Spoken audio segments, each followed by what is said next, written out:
బొత్స సత్యనారాయణ గారు పత్రికా సమావేశంలో చాలా మాట్లాడటం జరిగింది. ప్రత్యేకంగా మెడికల్ కాలేజీ అంశంలో ప్రజా ఆరోగ్యాన్ని పక్కదారికి పెడతా ఉంది ఈ ప్రభుత్వం, ద్రోహం చేస్తా ఉంది.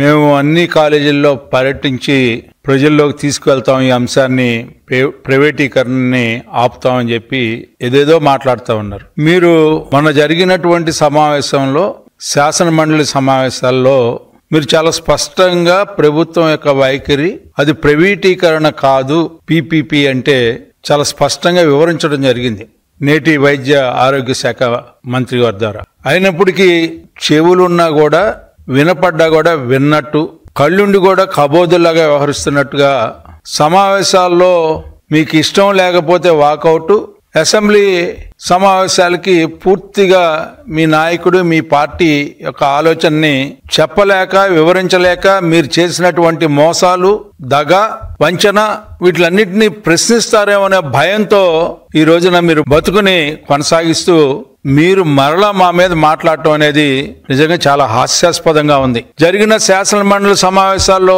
మీరేం మాట్లాడారు, ఎక్కడ మాట్లాడారు, దీని మీద ఏ రకంగా స్పందించారు? స్పందించకపోగా వాకౌట్లతో మీరు సమావేశాలకు స్వస్తి పలికి ఈ రోజున మళ్ళీ ప్రజల్ని మాయ చేయడానికి, మసిపూసి మారేడికాయ చేయడానికి ప్రయత్నించే మీ విధానం మంచిది కాదు అని చెప్పి సందర్భంగా మీకు మనవి చేసుకుంటా ఉన్నా.